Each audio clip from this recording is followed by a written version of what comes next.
Hello, and welcome to Entangled, the podcast where we explore the science of consciousness, the true nature of reality, and what it means to be a spiritual being having a human experience. Today I'm joined by my friend Sarah Geving. Sarah is a human trafficking survivor and victim advocate. In this conversation, Sarah describes her experience growing up in San Diego and her 5 years of hell in the life. She covers the topic of familial trafficking and the sadistic acts of her father and his criminal partner. Sarah discusses how she and her sister were born into the life and that the torture began before the rape. Sarah describes how as she got older, she started to speak out about not just getting survivors out of human trafficking, but also getting them resources needed to heal. Sarah explains how her abuse extended into spiritual abuse, how she builds her relationship with God, and why we should pray that survivors find faith. Sarah details how she escaped by joining her mom's Catholic church, and how despite physical freedom, the power of trauma/DNA bonding left her in grief over her father. Next, we discuss her father's death box, his final act of depravity to traumatize Sarah from beyond the grave. Sarah describes her healing journey and how she once coped by numbing. Sarah explains her reexploitation in 2019 by a fraudulent nonprofit organization, a wolf in trauma counselor clothing, who violated her HIPAA rights and forced the FBI on her. We discuss the sophistication and depth of organized trafficking, including corrupt government agencies and NGOs. Sarah describes her efforts to pass legislation in Colorado that protect HIPAA rights of survivors and the importance of local action.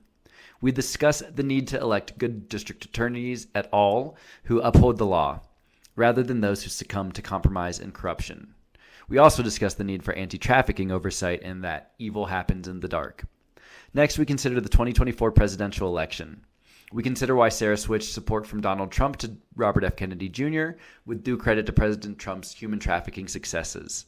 We highlight the importance of ending regulatory capture and of ensuring free and fair elections. We end on healing the divide between Republicans and Democrats and coming together as one people. This outro is titled, How Do We Eradicate Human Trafficking? Outros are available for this and all episodes at entangledpodcast.substack.com. Music from the show is available on the Spotify playlist Entangled the Vibes. If you like the show, please drop a 5-star review and subscribe on Substack, Spotify, Apple, or wherever you listen to podcasts. This conversation covered extremely challenging topics. Thank you to Sarah for your bravery in speaking truth. To the current and past victims of human trafficking, we love you, we are with you, and we pray that you find faith. Please enjoy the episode.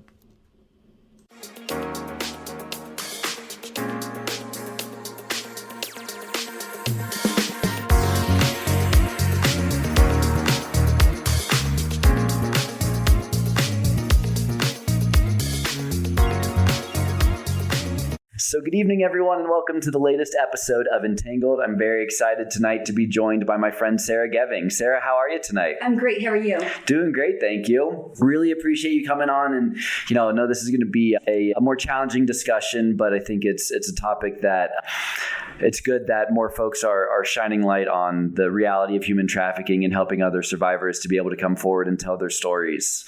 So really appreciate it, and I'm honored for you to join us here tonight. Thank you. I hope that more people feel safe enough to speak out. Absolutely. I think the public could learn a lot. We all have different stories, but human trafficking is human trafficking. So, Yep, most definitely. So, Sarah, would love to just start by getting into your story. So maybe if you want to tell us a little bit about where you grew up, what the members of your family were like, and we can go from there. Sure. So I grew up in San Diego, and my parents got divorced when I was 4. My mom had some significant health issues, which is why there were no eyes on me. She had 13 major surgeries in 7 years. Wow. So when she wasn't in the hospital, she was on heavy painkillers at home and just was kind of drugged out and recovering. And there just weren't very many eyes. I do have a sister. She's older. And so, yes. And then obviously my dad had visitation rights, and he lived in the same town, and I saw him often. And he and his friend were my traffickers. And I lived in San Diego for 32 years and then moved to Colorado. Okay, thank you. And so when you talk about your dad and his friend being your traffickers, what does that mean? So they had an operation where they would sell girls for money, obviously, for rape and money. And with me, I was kind of born into the life. So the torture started before the rape. So I have memories of being, 3 and 4 years old and significant torture, attempted drownings, waterboarding, being intentionally placed on a hot burning stove and to burn me. And we can talk about it in a few minutes if you want to, but there were some significant torture sessions where I was tied up to a coffee table with no clothes on, and knives and ice picks were used. And I think I was being groomed to be a torturer, to be compliant. And it was in kindergarten when they started selling me. And I was first raped by my dad and molested by his co-trafficker or partner. And then, who, by the way, his partner was a janitor at a children's church. So lots of access to children, which is not uncommon. And I have memories of hearing other girls, so I know it wasn't just me. I know it wasn't just my sister. And yeah, so the torture and the grooming to control me started around 3 or 4 years old, continued for a year or two, and then they started selling us when I was in kindergarten, and it went on for about 5 years. Wow. I remember being able to break through in about 5th grade. And what do you mean when you say breakthrough? So, as I mentioned, my parents were divorced, and my dad was a pretty influential person at his church. And so, of course, I went to church with him because he had custody of me on the weekends. And a lot of the raping and selling of me happened on the weekends, and a lot of it happened on church property. And even memories like I remember being at my dad's house and being woken up in the middle of the night, and they would put us in sleeping bags and tie the top, and then put us in the backseat of a car and drive us to wherever we were going to be sold. And then I remember being taken out of the sleeping bag. Luckily, I don't remember a lot of the rapes, which was a lot. I mean, I don't know, maybe 20 times a week. So I considered a blessing that I would black out, but I do remember being taken there. I remember being taken out of the sleeping bags. I remember being put back in the car. I remember a few of the rapes in the beginning. And one of the first ones, like I said, was my dad, who...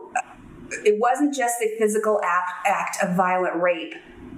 Because of his influence in the church and his sadistic nature, he would also, I remember the first time he was screaming in my ear saying, "This is what Jesus wants to do to you." Yeah. So there was a lot of fear of, wow, even God hates me.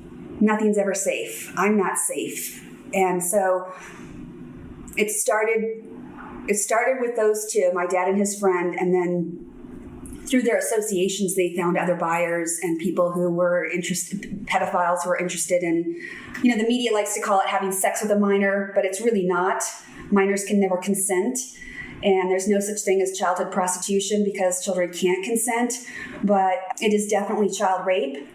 And the grooming tactics and the fear and the threats involved are significant. So I never told anybody, not even my mother. Never. And I think that's very common. Most of the survivors I know never told anyone. Well, and you talked about how, you felt the torture aspect of it was to groom you for just accepting it. And I think that, these networks are very proficient in using trauma-based mind control at the individual level, like in your trafficking case, and also at the broader societal level. And so, I guess my point is that I don't think it's, an uncommon reaction to just kind of shut down because that's like your survival mechanism. So how have you been able to go from that experience to being able to not only make peace with it, but also to speak up about your experience? I didn't speak out publicly until about 2019. I wanted to wait till after my mom died. She never knew. I knew she would feel guilty. And I just didn't want to put her through that. It wasn't her fault. She couldn't help the fact that she was sick. She was barely surviving herself, and I just didn't want her to live with that guilt. So I waited until she passed away to speak about it. And, you touched on the trauma aspect and the mind control. And so what people don't understand, I think, is that it's not just selling a human being for rape. A lot of these people, traffickers, enjoy the torture aspect, enjoy scaring the hell out of a child, or, even an older person that's trafficked, a teenager, a young adult.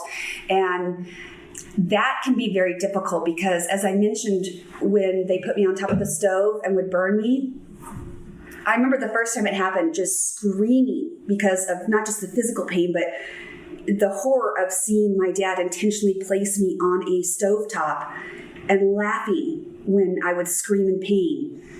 And at a very young age, I realized that not very much was in my control. But because of the sadistic enjoyment of seeing me suffer and laughing, and seeing the look on their faces when I would suffer and cry or scream, at a very young age, I shut down my emotional reactions. Meaning, in my mind, I thought, I can't stop these people from torturing me, but if I have no reaction, I don't scream, I don't cry, at least I'll have the internal dignity of not giving them the satisfaction of knowing that they're literally torturing me. Mm-hmm. And so the challenge of that is, that's a great coping skill while you're in it. Mm-hmm. The difficulty of that is, especially with me when it happens so young, your brain is still developing when you're a child.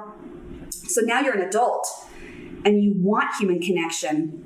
And people expect you to cry when it's appropriate, laugh when it's appropriate, communicate and be, emotionally intimate when it's appropriate. And I didn't know how to do that because I had learned so much to shut down that I didn't show emotion. Even to this day, I could be sharing something completely horrific that I saw on the news or wherever, and my son, who's 24, will look at me and go, "Mom, how can you say that with a smile on your face?" I'm like, "I know, I'm still working on it." So what people don't understand is a lot of these tactics that they use, the torture, the mind control, the isolation, the threats, even once you're out of that situation, it is so ingrained in you that it can take decades to overcome. Yeah. And it did. Yeah. When I went through a couple of court cases in my 20s, and that was really traumatizing. And for any survivors of crime out there that may be listening, I want to make sure that it's clear that we have different laws in place today than we did 30 years ago. Mm-hmm. 30 years ago, it was okay to attack the victim, which is what happened. Today, the court system is a little bit more sensitive, and there are victim advocates out there to sit with a survivor or a victim. Mm-hmm. So I don't want anyone to be afraid because of the things I'm sharing, but I do want people to know that life can be a long-term battle of recovery if you have lived through these kinds of situations. Yep. I've been able to get a lot of help, but what I've learned along the way, because we had things in my 20s that re-traumatized me that had to do with sexual assault and trafficking. We had things that happened in my 40s, and then we had some things that happened in my early 50s, just a couple of years ago. And I've learned what ethical help looks like. Mm-hmm. And it's been a long journey. Mm-hmm. But ethical help is critical because there's a lot of bad help out there. Yeah. And all that does is keep you trapped. So what people need to remember is getting a victim out of trafficking isn't the be-all and end-all. It's the first step. Mm-hmm. Because until she has healed and is mentally free, she's never free. Mm-hmm. Mm-hmm. And that could mean drug addiction to numb up the pain. That could be alcohol abuse to numb up the pain. That could be, I'm so used to being mistreated that I marry a man who beats me up every night. Yeah. And, poor choices, but the girl doesn't know any better because it's been ingrained into her. And by the way, it happens to boys too. Mm-hmm. So these are lifelong consequences of an ongoing crime. And when I say ongoing crime, I mean most people I know who were trafficked over a period of years. Mm-hmm. And that does something to your brain. So absolutely healing is possible, but it's like peeling layers of an onion where you go, okay, which trauma are we going to address this week or this month? And you continue to peel off layers and layers until you're finally free. Totally. And I think that's why your story is so inspirational, because for so many people that have been through trafficking and maybe are still in ongoing trafficking situations, it can, I'm sure, feel very helpless and they don't know, where to turn. And so being able to say, look, there is a path to healing, right? It matters so much. Well, and we can talk about this when we're done with the podcast, but I want to at some point start putting resources out there for survivors. Totally. Because I have read some significant books that really helped me with the whole God element. And I know a lot about the right kinds of counseling that are needed. And for example, I have seen counselors who are not licensed. They cause me great harm. Mm-hmm. So I learned the lesson. Don't ever see an unlicensed counselor again. I didn't know. Mm-hmm. Someone tells me they're a counselor. I trust that they're a counselor. I didn't know that you should research to find out if they're actually licensed. Why is that important? Because a licensed counselor has not only had the proper education in trauma and recovery, they are also regulated by every state, just like a doctor is, or a nurse is, or an attorney, or even a CPA. They're licensed and regulated. So in Colorado, they're regulated by DORA, which is the Department of Regulatory Affairs. And that's good for both the counselor and the client. Mm-hmm. It's good for the client because there's accountability for the counselor. It's good for the counselor because the counselor is guided with standards of ethical care, and it just makes the system cleaner. Mm-hmm. So I've learned what we need to do to get ethical healing. Mm-hmm. And what we need is for someone to see a licensed counselor who's specialized in a technique called EMDR. Mm-hmm. And EMDR is a trauma healing technique. It actually rewires the brain.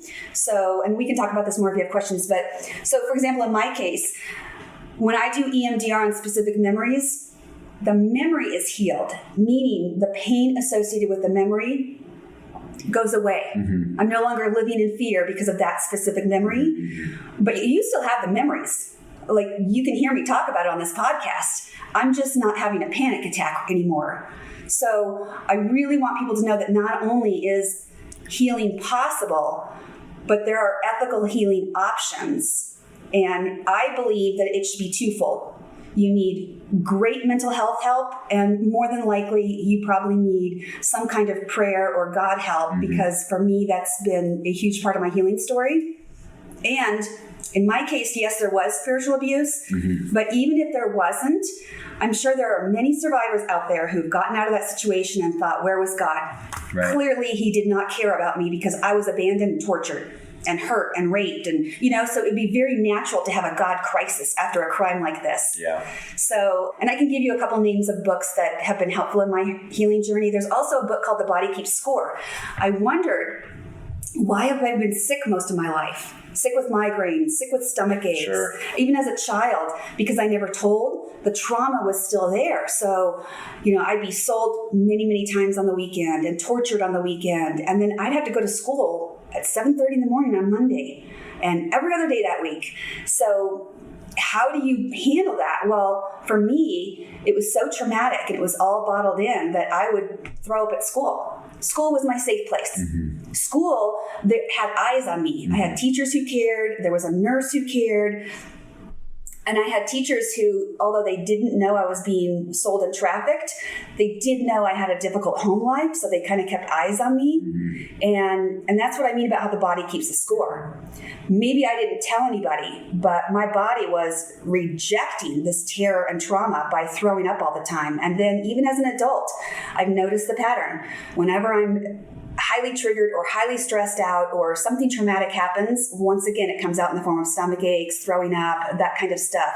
Your gut really carries trauma and it will express it. Yeah. And so, that's another reason why I want people to realize, hey, once he or she is out of that trafficking environment, that does not mean they are rescued. Mm-hmm. Because until your physical body is healed and your emotional well-being is in a better place, you don't feel rescued. I know survivors who struggle to this day with suicidal thoughts. That's because there needs to be more healing. And they're living with a life sentence. A life sentence. I mean, my healing started becoming really, really in-depth and strong a couple years ago.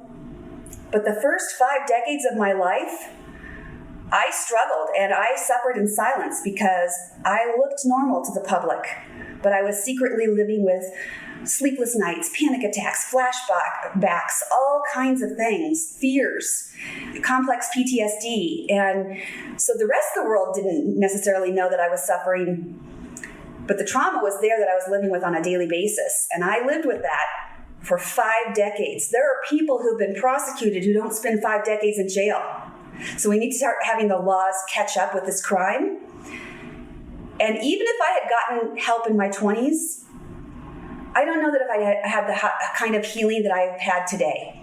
because the resources weren't available 20 years ago. We didn't even know what human trafficking was 20 years ago.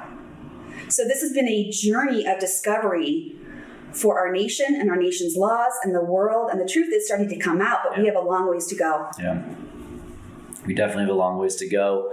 A lot of topics I want to follow up with you on. One for sure that I want to come back to is with regards to pitfalls to avoid for folks who are looking to get out of trafficking. But before we go there, I would love to talk to you more about the God aspect that you're talking about and the spiritual abuse, right? Because, to your point, a lot of folks are spiritually abused as you were, and I've talked in past episodes about the dark reality of satanic ritualistic abuse and how prevalent that is. And so, but nonetheless, would love to just generally get your thoughts on, how were you able to reconnect with God and move past that abandonment or whatever, the emotions you initially felt to God when you were being spiritually abused in that way? So I, even as a small child, believed in God. I just didn't think he liked me. So, and same thing with Jesus. I mean, when a child is being violently raped and it's being yelled in their ear, this is what Jesus wants to do to you. It's very hard as an adult to go, oh, Jesus, I accept you as my Lord and Savior in my heart. That's very difficult to do because maybe your brain wants a relationship with Jesus, but your heart remembers what those words were. Totally. And your heart remembers not just what those words were, but many times during these sessions of being tied up and tortured with knives and ice picks, scripture was being read to me. To this day, I can't read the 23rd Psalm because that was read every single time. I mean, I'm repelled by it. And that's okay. And I want anyone listening who's struggling with God issues to know, wherever you are, it's okay. Because here's what I had to do. I had to take a look at myself and say, who is this God? And yes, I believe in him, but if I want a relationship, I need to know who this person is or who this God is. So the first thing I did was I started researching the attributes of God. He's faithful. He's loving. And what are the scripture verses that correspond with that? By the way, they're all in the Old Testament. So, and if anybody wants a copy of the worksheet that I used, I can give it to you, Jordan. That'd be great. Yeah. So, and that was a pretty lengthy project because it was 4 pages of what are the attributes of God and what are the characteristics of God. So that was the first step of discovery for me is who is God really? And you show me that he cares about all of us, not just some of us, not just religious people, not just, I want to know that he cares about me. So where's the proof? And the proof is actually out there. It's very well documented. It says, I will hold you in the palm of my hands. God loves the little children. Jesus loves, it's out there. And so that was the first thing I had to do. And that took a couple of years. And then I have a friend who knows a lot about trafficking. And she recommended some God books with me, and we read them together, which I highly recommend. It's fine to read them by yourself if you don't have someone safe to do this with you, but there's something about going through this journey together, even if it's just with one person. So the first book we read was How to View God, the Father, Through the Eyes of Jesus. How does Jesus view him? That was really interesting. And that was a great book, and it was healing for me because I believe Jesus is real. And so, and obviously he was a peaceful man and, he was tortured too. So that actually was one study that I did was as hard as it is to watch and learn about the details of dying on a cross and being tortured, it helped my prayer life. Yeah. Because I can't just call a friend and say, I'm having physical sensations on my feet right now and it's freaking me out because it's reminding me of when I was tortured with knives and or ice picks and I can't cope right now. And that friend's going to go, oh yeah, I totally get you. Nobody's going to get that. But Jesus does because his feet were nailed to a cross. Yeah. And he was tied up too. And he was tortured with knives too. And so that actually helped me to study how he died on the cross. It helped me because then when I would pray, I would say, you know what torture's like. Please help me. And it turned my prayer life into more of a conversation life where I have more conversations with God and Jesus than just praying. And I like that. Yeah. And then I would also pray that God would open doors. Please help me to find a good trauma counselor. Please help me to find, I'm trying to change a law to provide for more ethical healing options for survivors. Please help me to connect with the right people. Please give me strength. Like on the days where things are really tough for me, give me strength because I can't do it on my own. I don't have the personal strength and I can't do this by myself. So there's a lot. And, I had to really get into what is free will, because if God is so loving, and we all know he allowed this to happen to me and many millions of other children, how can he be loving and allow all this free will? So I had to decide and research, can I trust God and trust this free will? Well, in order to accept free will, you have to trust God. So then I had to explore the trust aspect. Why should I trust him? Has he been there for me? Because no, he hasn't in my mind. Except when you research the characteristics and the attributes of God the Father, I had to realize that life could have been worse for me.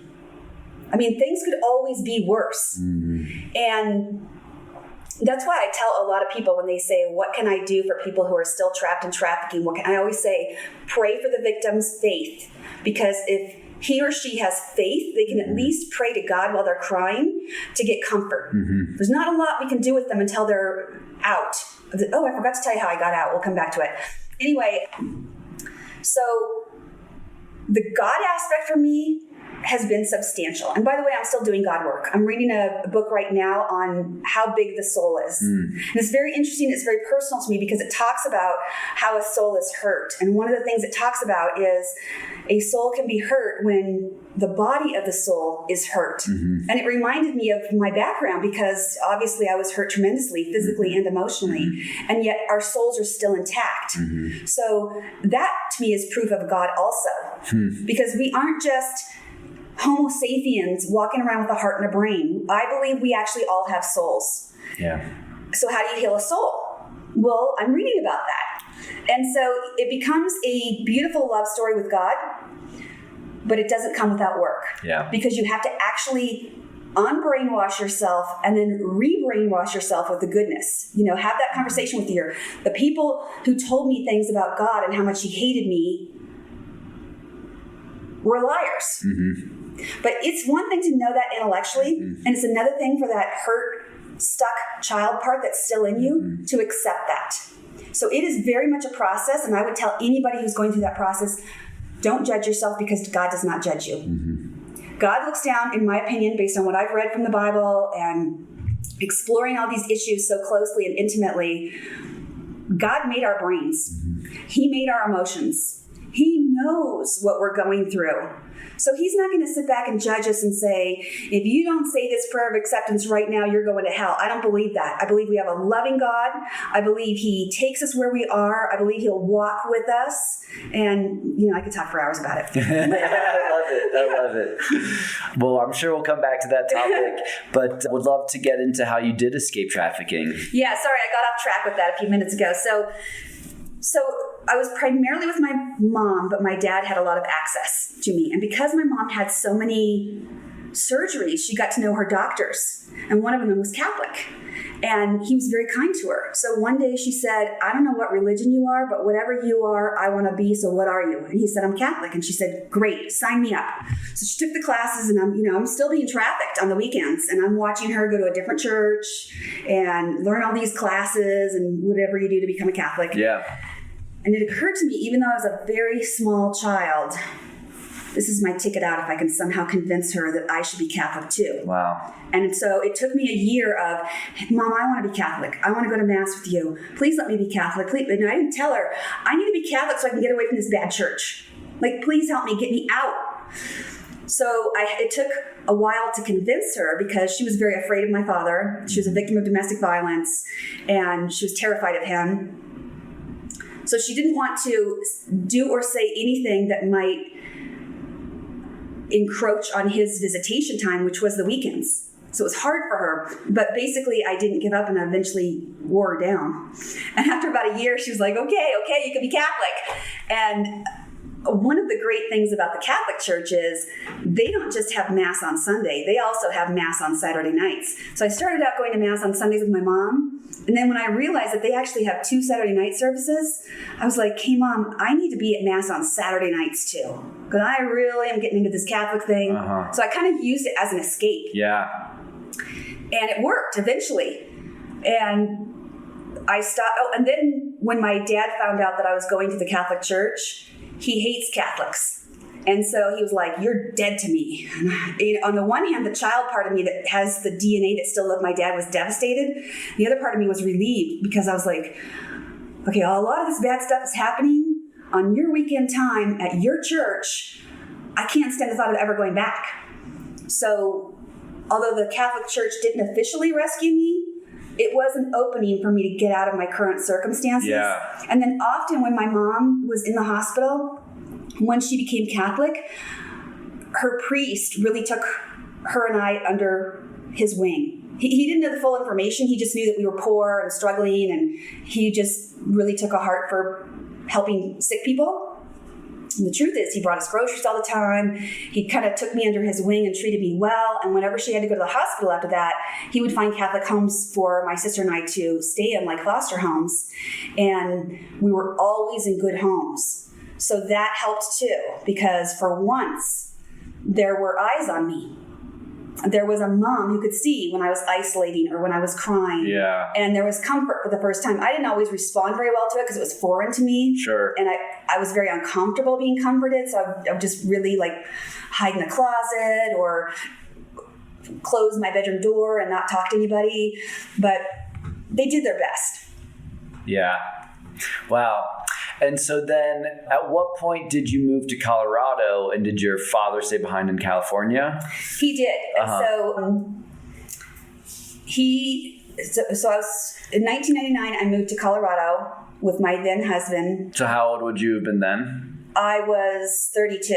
Okay, so you were still So I guess what I was trying to get at, after you were able to escape the trafficking, you still grew up in the same town as your father, but had basically just been able to get away from that network at that point? Yeah, and actually it went on, because I got out, I became Catholic, and then he didn't want anything to do with me because he hates Catholics. So I got a little bit of a reprieve in middle school. But, human beings are very complicated, and we've got this built-in DNA where we love our parents no matter what they do to us. Yeah. And so in high school, shockingly, I started really missing my dad. I didn't want the stuff associated with him, but the child part of me that really wished I had a dad was depressed. Yeah. And so I would often call him, and he didn't want anything to do with me in high school. Well, yes and no. He didn't really want anything to do with me, but it was because something that had happened prior. So what happened was, for the 5th time, he sued my mom for custody of my sister and I full time. And keep in mind, fifth time is a lot, because going to court on custody battles is a big deal. And my mom went through hell the first 4 times. So when she got served with papers the 5th time, I think I was like 15 or 16 years old, and I was outraged because of watching her suffer. And that was kind of a coping mechanism for me, by the way. I would become fiercely protective of certain people, not necessarily myself, which is why I kept getting involved with bad people for me, but I was very protective of others. And so I was protective of my mother. And although I never told her about the selling and trafficking and rape part, when she got served that 5th time, I was like, that's it, I'm done.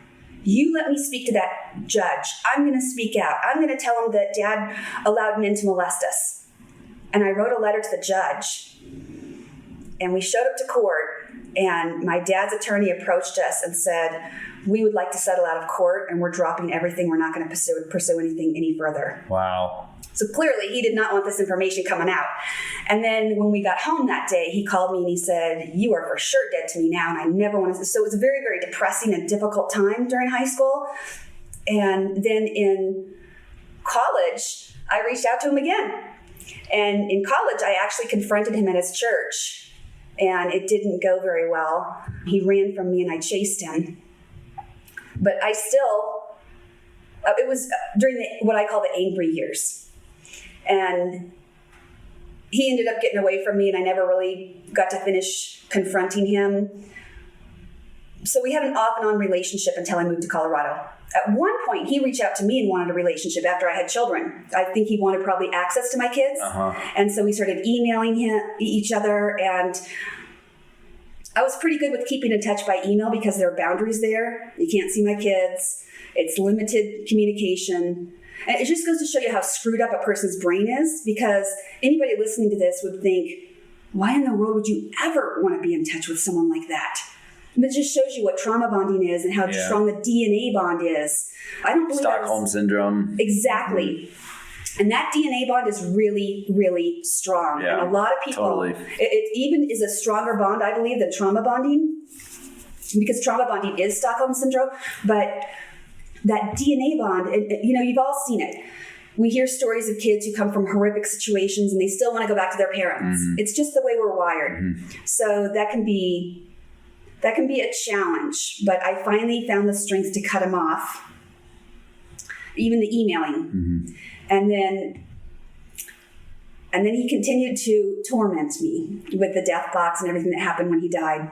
Yeah. So it became really a lifelong journey for me. But eventually he died and I was even more free when that happened. Yeah. Do you want to talk about the death box? So the death box, so when he died, it was 2007, and I was told that there was a box of stuff with a note inside that I was going to be given from him. And I really thought, I had not been in communication with him for years. I was doing some counseling work. I was raising kids. I was very busy with my life back then. And I had this thought that maybe there was going to be a letter of apology in that box. So I was kind of happy to open it up and see what was inside of it. But when I opened it up, the letter was not an apology. It said, I wanted to hurt you one last time and there would be nothing you could do about it. And everyone will think you're crazy and no one's going to trust you. And when I looked at the contents of the box, it was a bunch of trophy items. So for people who don't know what a trophy item is, it's very common with serial rapists and serial murderers. They'll take something from their victim and take it back to their home with them. It could be a wedding ring, it could be a necklace, it could be their panties. So the trophy items in my death box that I was given were ropes that had been used in tying me up in those torture sessions, my blood-stained panties, a doll that had been used in a torture session that had been stabbed, and the stabbed doll was in my box, audio tapes, all kinds of evidence, basically. But imagine me thinking, maybe there's a letter of apology, and I open it up, and there's this hateful letter that demonstrates premeditation for 36 years. I mean, I was staring at my panties from probably when I was a 5-year-old child. So there's a certain evilness associated with processing that your own father wants to intentionally hurt you one last time by traumatizing you. And then there's the other part of looking at these items that have been used in my torture, and it forced me to accept that all of my memories were real. Because one of the things that I did to survive, and I know a lot of other survivors that have done this before too, because I've interacted with them and we all share stories, is to minimize what happened. Mm.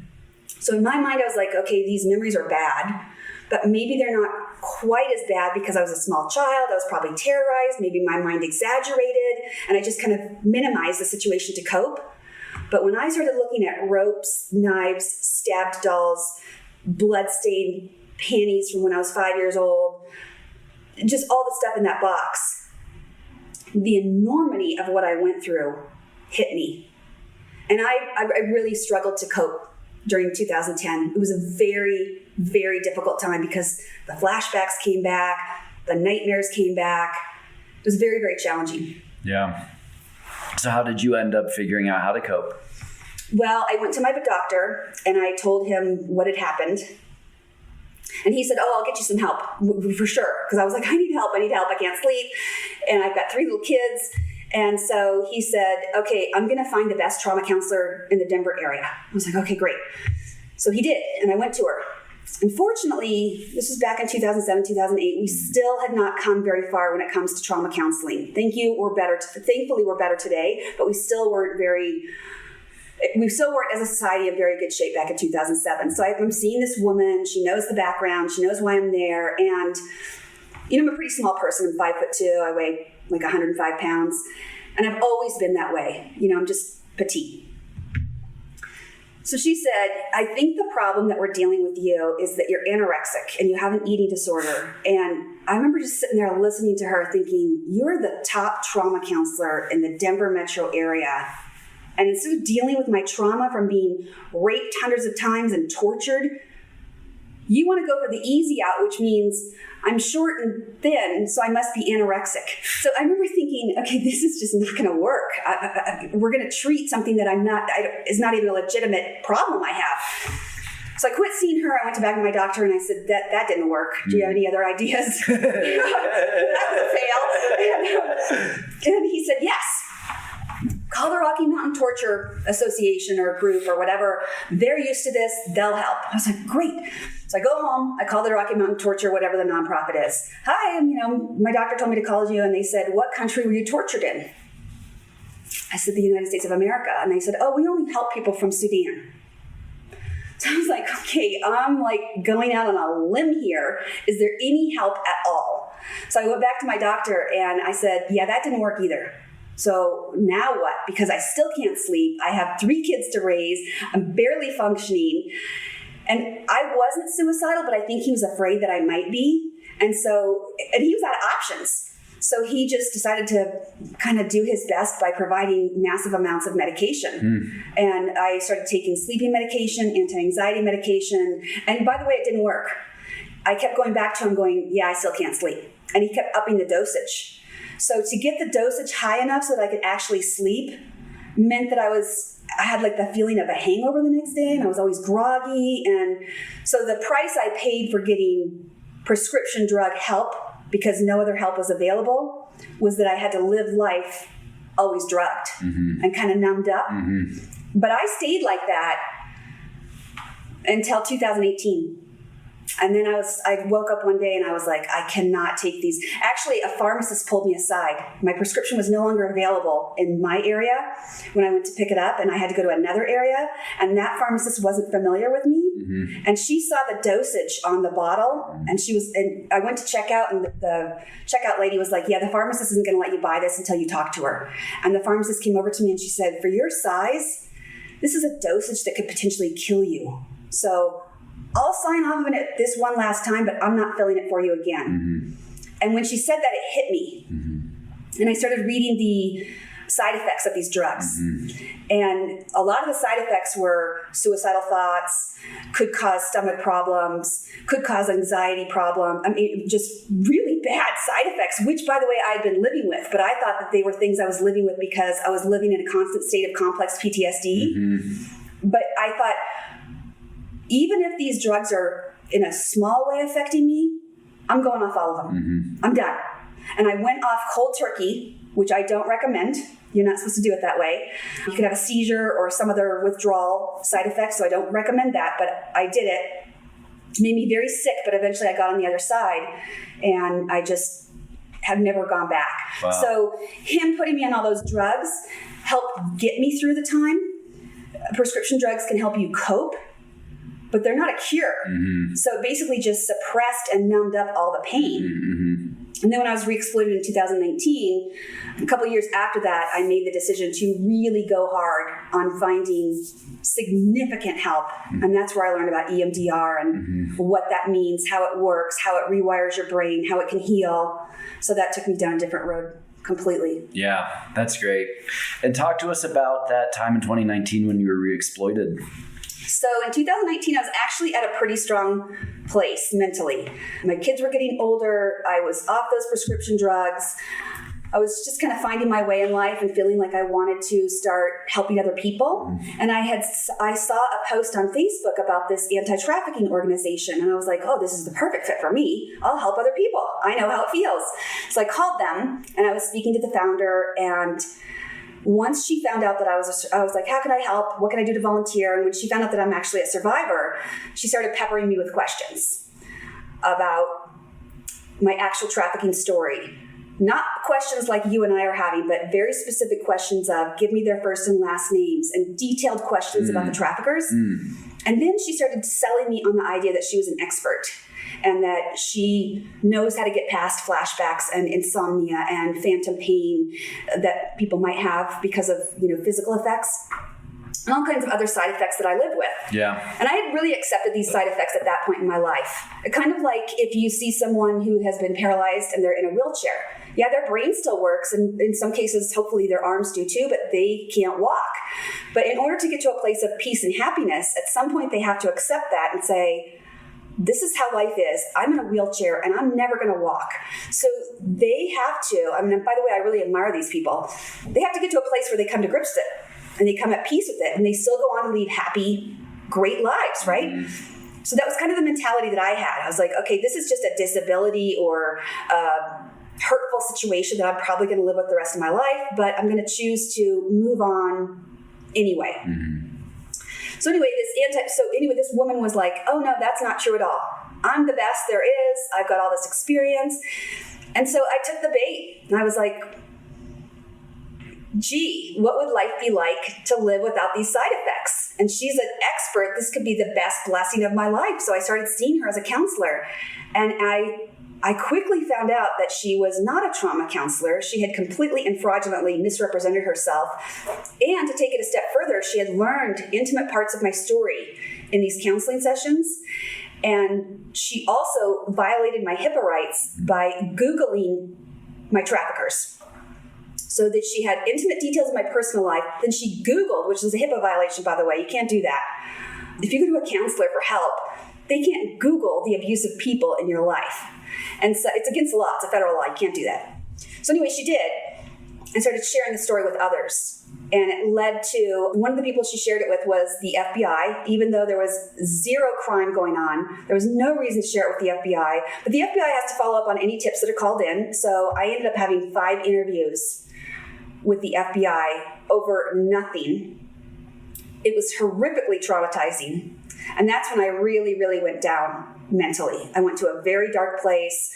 The 5th FBI interview was actually in person at the FBI headquarters, and it was recorded, and I was interviewed by a forensic interviewer, an FBI agent who was a forensic interviewer. So it was a very detailed interview, a very traumatic interview, and I basically started falling apart mentally. And I was pretty suicidal. That was the 2nd chapter of my life where I was extremely suicidal. And I had no one to help me because now we're in March of 2020. COVID starts. The whole world shut down. I had no support system, no way of coping with this, and I'm living with the after effects of being re-traumatized. Yeah. So I went on to learn a lot about this woman and her nonprofit.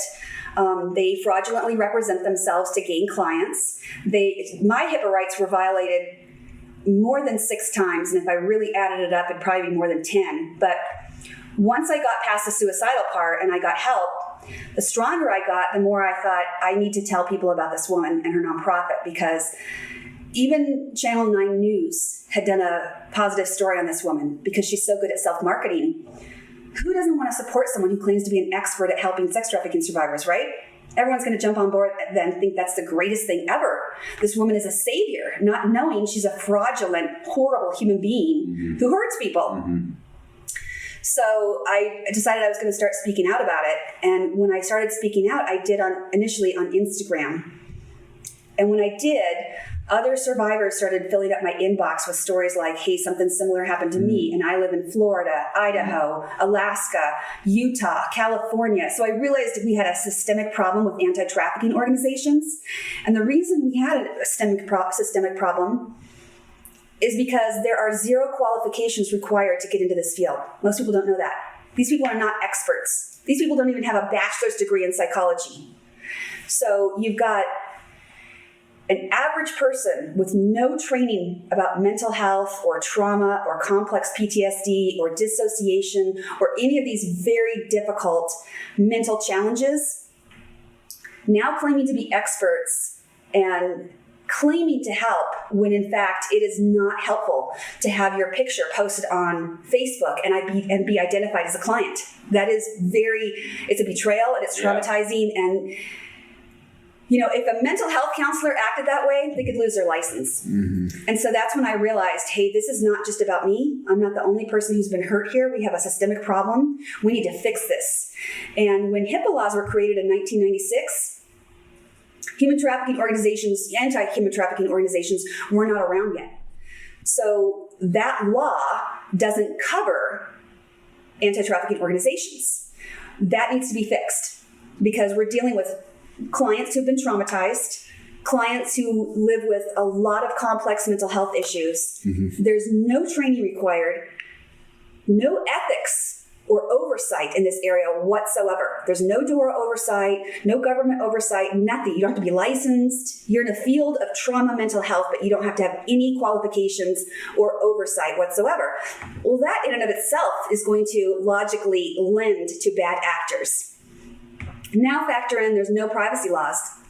So I'm trying to get a law passed that will require anti-trafficking organizations to be under the same federal HIPAA privacy rights as a mental health counselor does. Their clients are the same. There's no reason why a mental health counselor should be respectful and follow the law, but an anti-trafficking organization can claim to be anything they want and violate your HIPAA rights left and right. We can't have it. We can't have people, well, what if I had killed myself? My kids would not have a mother right now. Like, we saw the effects of what re-traumatizing someone can do. I've lived through it, and I know what it's like to get to the other side. So we can't have that kind of mistreatment in the system. And by the way, this is happening in all 50 states. So I'm going to start in Colorado. And as soon as we get it passed in Colorado, I'm going to take it to a federal fight and try to get this law passed. HIPAA laws are federal. Every state should be covered.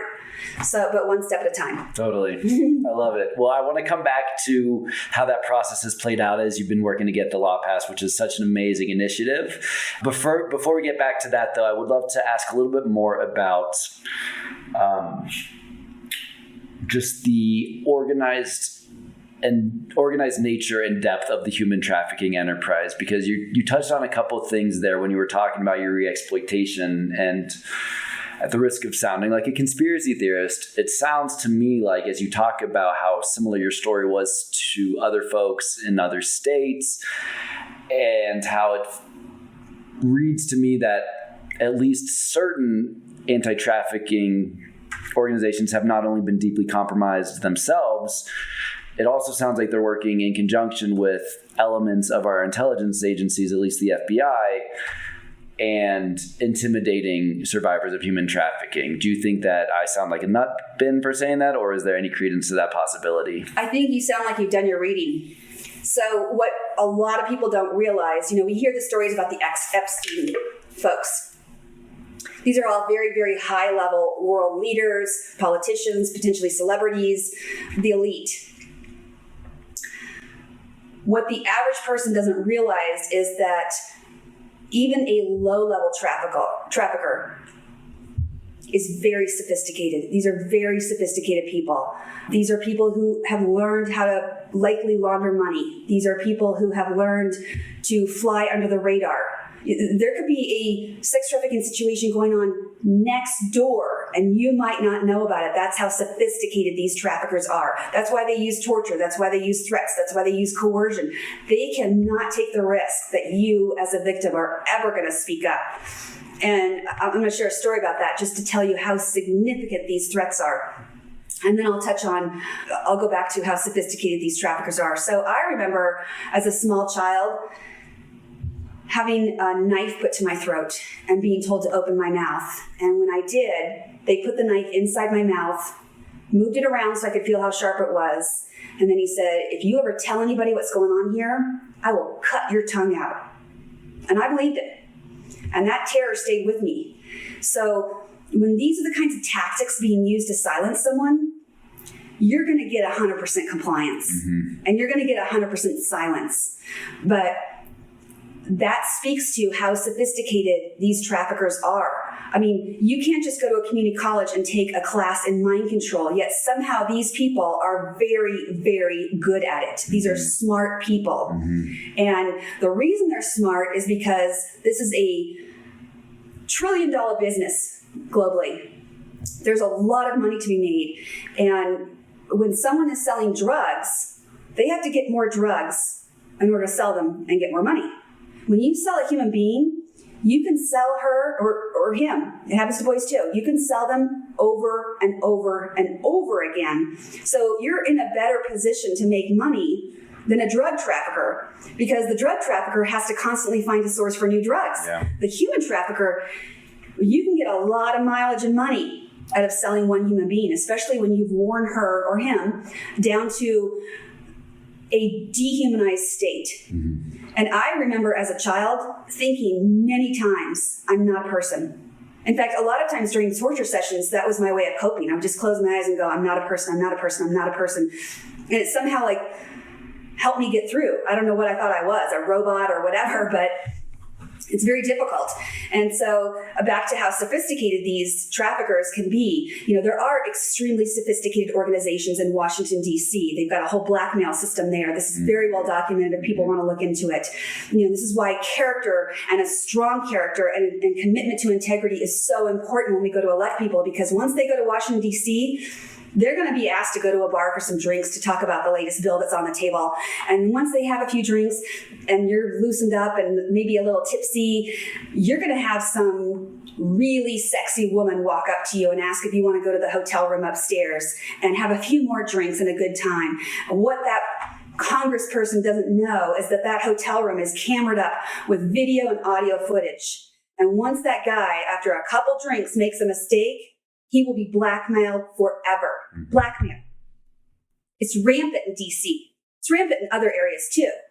But that goes to how many different kinds of enterprises there are in the sex trafficking world. And even on a more simple level, like, trafficking of so-called prostitutes in a big city, you might think, oh, they have a pimp. This is a victimless crime. It is absolutely not victimless. These are not prostitutes by choice. Statistics tell us that 90% of prostitutes are trafficked, which means they don't get the money from selling their body. They're not selling their body if someone's threatening them. They're being threatened, which means trafficked. And they're getting beaten and burned and all kinds of other horrific things. I have survivor friends who went through it in their 20s and teenage years, and they've all told me stories about being severely beaten and burned to keep them compliant. So even in a case where you think this is not a sophisticated operation, these pimps and these traffickers, they have learned very quickly about how great it can be to make money without having to get quote unquote new drugs. You just keep that human being in control and you can make as much money off her as you want to. Wow. The other thing, just real quick, is when it comes to government agencies and the sophistication and the swamp in DC, I know you're very well aware of this, but the problems at the border are beyond horrific. You've got children who are drugged, and I've seen the videos. They're literally drugged, and they're being brought across the border that way. Why are children at a small age being drugged? Because they can't cry and they can't talk. So they're being drugged, brought across, and guess who has ties to this operation? Department of Homeland Security, DHS. This is our government. The Red Cross is also involved. Catholic Charities is involved. I mean, there are a lot of NGOs and government agencies who are involved in the trafficking that's going on at our southern border. And it is unbelievably horrific. And oh, by the way, I was at least an American citizen when it happened to me. I at least spoke the language. So I could find a way to trick my mom into becoming Catholic and getting out of this horrible situation. I look at some of these little kids, like these 5-year-old little girls that I see going with men who will outright tell you that's not my child. And I think, what is going to happen to that poor little girl? She's now in a country where she doesn't speak the same language. She's never going to learn because no trafficker is going to care enough about her to teach her English. And oh, by the way, she'll never go on to probably go to school, get a driver's license. They don't want any paperwork attached to her because the more trapped she can be, the more she can be trafficked. She has no options. She will never have, I'm going to run away and get away from this. Yeah, no, you're not, because how are you going to eat? What's your housing going to be? How are you going to find a job? Can you ever get a driver's license? Yeah, no, you can't get a driver's license because you can't get free because you were brought here illegally and there's no one here helping you. And you don't even know how the system to get help. So it's very, very dangerous, and it's extremely crushing to think that we have 3-letter agencies in this country who are facilitating this, including Child Protective Services. It's absolutely horrific and evil that our government could facilitate this kind of crime. It's horrible. And you talked about, your experience was with familial trafficking and, ongoing. You also made a comment about, that there are a lot of other branches of this human trafficking dark enterprise. And that I would appreciate if you would be open to, touching on what are some of those other branches of this industry that people should be aware of that they may not, be aware is happening. So human trafficking is a broad category. within that category, there's labor trafficking, there's organ trafficking, there is sex trafficking, and there's different kinds of trafficking. In the sex trafficking world, there are kidnapping cases, and there are cases where kids are being brought across the border. In the United States of America, most of us were trafficked in a way called familial trafficking.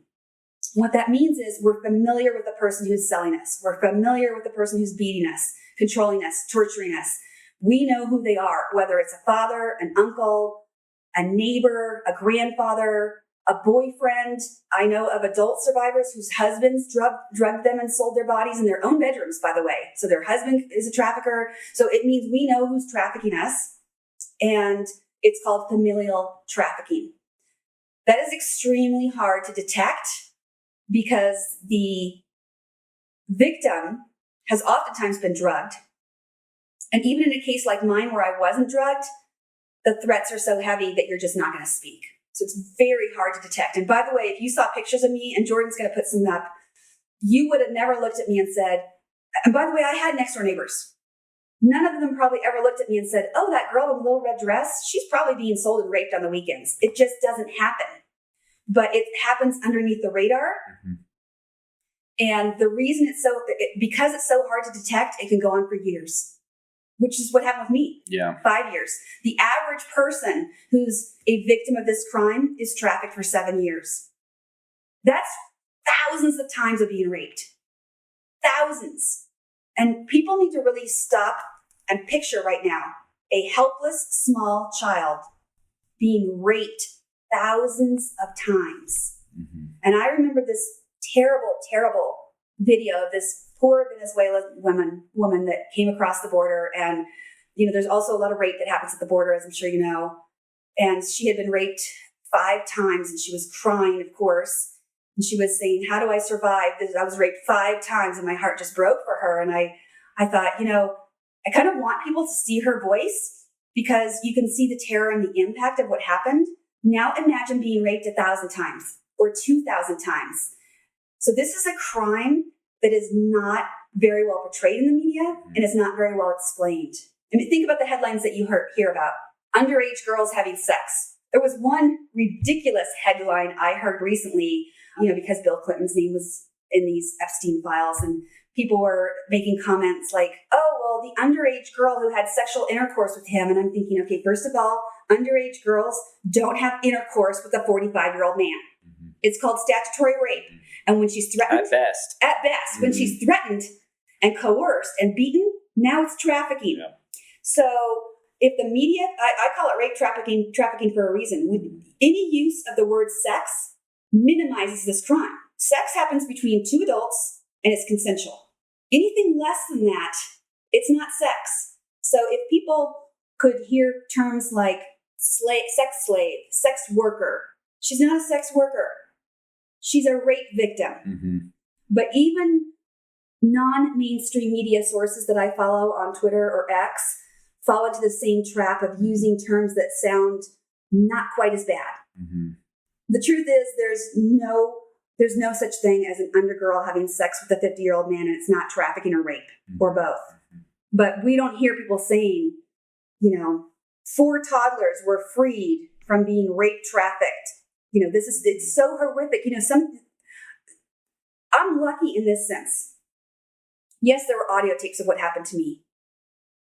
I can't even imagine the horror of being filmed and having it uploaded to Pornhub and having people pay to see your rape. That's a trauma that I've never had to live through. I know people who have lived through it. And, you've got sites like Pornhub that won't even verify a person's ID, much less was this sex video uploaded consensually, or is this person who's screaming and crying actually a rape victim and there's nothing consensual about it at all? So there's this very nefarious, dark underworld associated with this crime. Yeah. And with technology, it's getting worse and worse. It is. And I think with technology, it's frankly been there from the beginning. In my research, I've done a lot of, digging into Epstein and his relations to big tech and all of those oligarchs. He was known at JP Morgan as the Google founder's wealth manager, for example, right? I mean, that tells you a little something. But, he was also just as related to guys like Sean Parker, the founder of Napster, right? And I think a lot of the foundations of the entire porn industry as the internet was coming out was seeded by these criminals. And it was done very, very intentionally. Like you said, these people are smart. They know exactly what they're doing. They understand how child rape is such a powerful form of trauma-based mind control that they've been unleashing it on a scale and a sinisterness that I think just the vast majority of people are not yet aware of, but are quickly, waking up to. Yeah, it's really crazy because you can, I'm not recommending people do this, but you could go on Pornhub and search 5-year-old screaming child being raped, and these videos will come up, and they are actually rape videos. And there are people who buy the rights to watch these tiny children being raped and screaming and crying. And so the bigger picture is, how do we become so desensitized as a society that there are some segments of society that actually are okay with, I hate to be graphic, but getting off to these videos? How is a person not horrified instead of, I want to see this. And by the way, I enjoy this so much, it's going to give me sexual pleasure to watch this. Yeah. So there's so many implications of controls and regulations to make sure the internet is safe and that someone is not being re-exploited online. But also, how do we bring back humanity and not have people desensitized? Yeah. And, the media uses the word sex trafficking so much that it reminds me of when a school shooting happens. I remember when Columbine happened back in 1999, I was so horrified. I was glued to the TV because I was like, oh my gosh, this is the worst thing ever. Can you imagine your child being in that school? I was horrified, and I'm horrified by every school shooter or shooting. But because that's become more commonplace, the American public and probably the world has become desensitized to it. 5 minutes after hearing that story, we're no longer thinking about the 9-year-old who died in their 3rd grade classroom. We're on to the next story. And school shootings in the media is very similar to sex trafficking in the media, where you go, oh, that's terrible. 164 children were rescued. You don't stop and think about hundreds of children were terrorized and constantly raped as a way of life. Sit with that for a minute. There's just a lot of implications. There are. I definitely want to come back to the legislation that you're getting passed. One kind of final question about your own story, just to kind of put some more context around the scale of this whole crime. Do you have any estimate in that 5 years of A, the number of perpetrators that raped you, B, the number of locations it took place in, and C, I'd be curious if you remember if any of those locations were underground? That's a great question. I actually did the math one time, and, because how many times I was raped a weekend, times how many weekends, times how many years. Yeah. And I think I estimated that I had been raped at least 1,000 times. The reason I don't know how many locations I went to is because sometimes I was raped at my dad's house in his office, that was used for rape rooms, basically. A lot of times they would put us in sleeping bags. I mean, I remember having a gun to my head in the middle of the night, being woken up and put in a sleeping bag, thrown in the back of a car, being taken to another location. I'm retrieved from the sleeping bag. So the whole time I can't see where I'm being taken. Yeah. And that happened a lot, the majority of the time. I do know that the second location was a church. My dad was heavily involved, and so was his friend, the janitor, heavily involved at this church, very influential and nationally influential, in fact, and was at one time a leader of this church. So the back room of the church was a location that I remember very well. I don't know how many other locations because of the way I was hidden during cars. And I don't know if because of the way my eyes were hidden. And by the way, when I wasn't in sleeping bags, even a lot of times when they took me out of the sleeping bags, they would blindfold me. Yeah. So it's very different. And I was blindfolded a lot in torture sessions too, which makes the terror that much more terrorizing, because you can't see where that knife's going next and your whole body is tense. You're in a literal state of heightened panic. And I'm sure you've read the stories about how kids are intentionally terrorized to get a certain frame of mind, of terror in their mind, because it alters their state of being and their blood and everything else. Oh, yeah, yeah. And these sophisticated operations that are so sadistic, they enjoy this kind of treatment of human beings. It's very clear that that's part of the control. That's part of wearing someone down. That's part of the thrill. It's not just that it's a moneymaker, it's a thrill. So I forget exactly where I was going with that. I'm not sure. Okay. But that's okay. And, as you talk about the sadistic thrill, do you have a sense of how, I'm trying to figure out the best way to ask this. Is there a significant contingent of these sadistic criminals that enjoys murdering people? I'm sure there is. That happens in organ trafficking. That happens in the Far East. There's a problem with, they will, this is really dark stuff. They will open up a human being with no anesthesia and literally cut out the organs and sell them. I mean, it's like our human brain can't conceive of someone doing something that evil, and it happens. Mm-hmm. So I don't know how a person becomes so demented that they actually enjoy that. I never had blood drawn from me. I know there's a lot of stories about adrenochrome. I know other survivors who have lived through that, so I know it's a real thing. It's not a conspiracy theory. Mm-hmm. I wish it was, because it's so incredibly dark. It's hard to imagine that you would intentionally scare a human being so badly that it would change the makeup of their blood. Yeah. I mean, that's just an evil that I don't even know how to describe that level of evil. But they do it because it happened to me too, just without the blood draw. Yeah.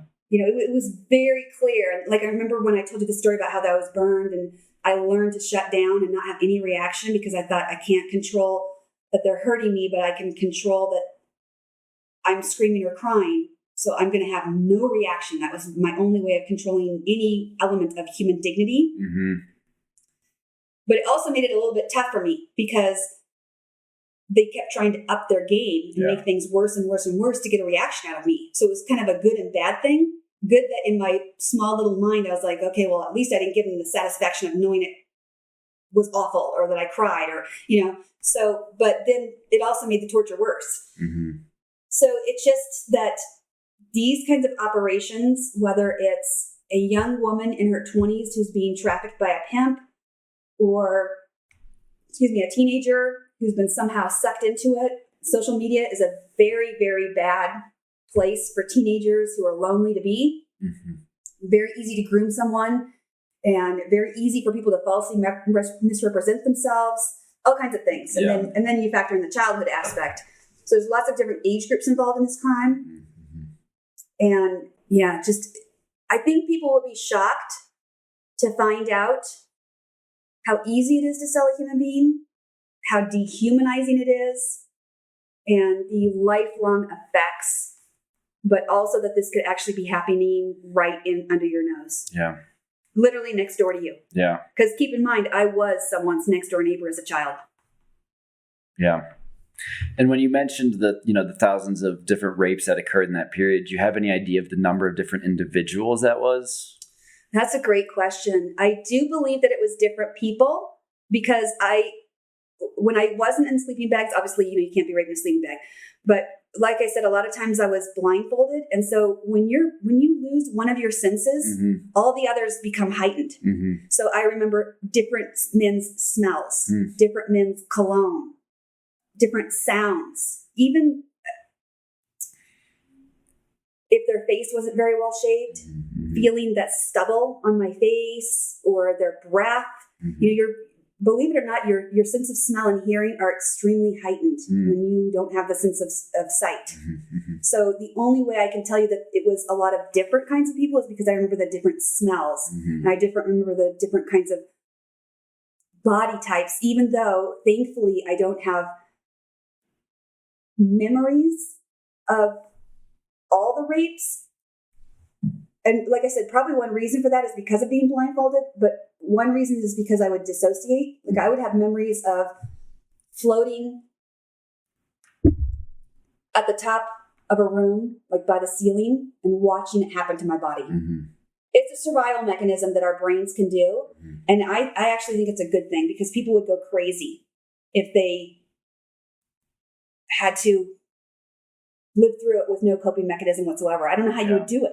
And that's just not trafficking. It's prisoners of war, any kind of torture and horrific situations. But so I just don't know, but in terms of like how many people, but I do know there were lots of different kinds of smells and textures, and you'd be amazed what you can physically feel, even though you may not have a memory, like feeling different body types, hearing different men's voices. And so that's how I put it together. That makes sense. Yeah. And the question about, underground might come off as kind of out of the blue. But the reason I bring that up is, as I'm sure you know, there's, a lot of elements to the human trafficking networking that is taking place underground. And I think it's, on a local, smaller, basis, where I think a lot of these perpetrators have dug out tunnels themselves. But it also is happening, like we're talking about with the elites at the top echelons of the military industrial complex in very sophisticated, deep underground military bases. So I bring that up because, again, people need to recognize that this is not some low-level thugs that are snatching up and raping kids. That's obviously part of it, but the tentacles of this disgusting enterprise come back to some very powerful, very sophisticated individuals. Well, and keep in mind, evil happens in the dark. Totally. And that the tunnels speak to also how sophisticated these operations are, because they know if we want this to go on for years, we got to go underground to do it. We can't have a neighbor hearing a child scream or seeing people being brought into the house. So that the tunnels are real, and they speak to the sophistication. Yeah. And by the way, this is like such sick stuff that it's hard for people to hear, but it's actually happening. Yeah. The tunnels that were discovered in New York, blood-stained mattresses were pulled out. Saw a picture of a high chair in there too. Oh, that's just so sick. It's hard to imagine. Like, normal people like you and me, our brains just can't go there, because we would never in a million years hurt another human being like that. So it's hard for us to conceive. And by the way, I think this is a good thing that we're not wired this way. We want to be able to really conceive evil. But it exists, and it is dark. And I agree with you. I think it's been happening for years. We just haven't known about it because of how quiet this crime is. Yeah. But now with the internet and social media and investigative journalists that can learn how to be an investigative journalist on their own, and they'll break stories, and we're seeing some of those stories. And some of these stories are true when you see it from multiple sources and you see physical evidence. Totally. Yeah, I totally agree. And I think, with that, there are amazing people like you who are working the judicial system as well to make sure that this crime is put to an end, right? Because, I think as important it is for our governmental and military and law enforcement officials to cut off the head of the Hydra and figure out the elites at the top of this pyramid who are profiteering and committing all kinds of heinous acts to benefit human traffickers. At the same time, if we're going to put an end to this disgusting crime, we have to realize that it's happening at a block by block local level as well. So I think it's, it's kind of as above, so below, right? It requires all of us taking action to put an end to human trafficking once and for all. So with all that said, let's talk about what the process has been like for you to pass your law to protect HIPAA rights. Well, it's a long process. And I started with the idea of what is the core issue? The core issue are lack of qualifications, lack of privacy rights, and a lot of other things. But I decided to start with lack of privacy rights first, because we cannot have a survivor who goes to get help and then is betrayed by a person in a position of trust. More than likely, she'll never try to get help again. So we need to get it right the first time. And so I did an event at my home a month or two ago, and I shared part of my story. You were there. I really appreciate you coming. Absolutely. And I tried to share a little bit about my story, and then what are the mental health effects of being dehumanized by this crime? And then how can we change the system to better accommodate these mental health problems that victims and survivors need to recover from? And and part of that evening, as you know, was videotaped. And then I turned the cameras off, and then we did general discussion and questions and answers, which actually was a very powerful segment for me. I really enjoyed that part. But I have reached out to a number of legislators. I have spoken to them either at events or by email. With some of them, I have shared that video of me at that event at my home, and I've said, I'd really love to talk to you about this. So it's been a process. There's someone who came forward. I don't want to name her at this point because she's kind of helping me under the radar. Very smart woman, really has a heart for the issue of sex trafficking and how we can make the world a better place. She's helping me to not only write some of the language, but reach out to people. We'll see in a few weeks if this bill is going to be picked up in Colorado or not. In some ways, we've missed the deadlines because it's like, what is this, middle of January already? But I am not a quitter. So if we don't get this through this session, I will bring it back next session, and I will bring it back every year till we get it passed. I don't care if it's the thing I have to do for the next 30 years till I die. In my lifetime, this needs to pass. And in advocating for these new laws, for privacy rights, for anti-trafficking organizations to follow HIPAA privacy rights, everyone agrees with me. And so if you all agree, then how do we get here? For example, I live in Douglas County, and our county commissioners did a town hall on the topic of sex trafficking. One of the panelists was, in fact, the woman who misrepresented herself and abused me so badly. I attended anyway, even though it was going to be hard to see her and see her elevated and actually flourishing despite the fact that she harmed so many people. I attended. I wanted to see what she had to say, and I wanted to approach the DA and the sheriff. So afterwards, I did approach the DA for the 18th Judicial District and also the Douglas County Sheriff, Darren Weekley. And I said, do you believe that community victim advocates and anti-trafficking organizations should follow HIPAA privacy laws? And both of them said yes. So I asked it a different way, and they both confirmed. So this is not rocket science that I'm trying to advocate for. Yet it's a failure in the system, and now we have to pass a whole law. And that's very difficult because you have to get it through the legislature, you have to get it through the state senate, and then you have to get it through the governor's office. Yeah. And there will be opposition. We'll fight it, but there will be opposition. So it's a long process. In going to these different events, I thankfully have discovered a candidate that I'm very excited about. She's running for DA. And who is that again? Her name is Dagny Vanderyacht. And go support Dagny Vanderyacht. Yeah. Here's what I like about her. Yeah. She has experience as an attorney on both the criminal side and the prosecution side. Now, why is the criminal side important? The criminal side is important because not that you want to get perpetrators off, but this is a system of fairness in the United States of America. We have a system. It's not perfect, and right now it's not good, but we do have a system. And what you learn if you're a good criminal defense attorney is about the Constitution and what someone's constitutional rights are. So she has that level of experience, and then she also has the experience of a prosecutor. She also is an extremely empathetic person and very smart. So when I approached her about this situation, she saw it very clearly. Now, why is it important for a DA to know about privacy rights and support privacy rights for victims?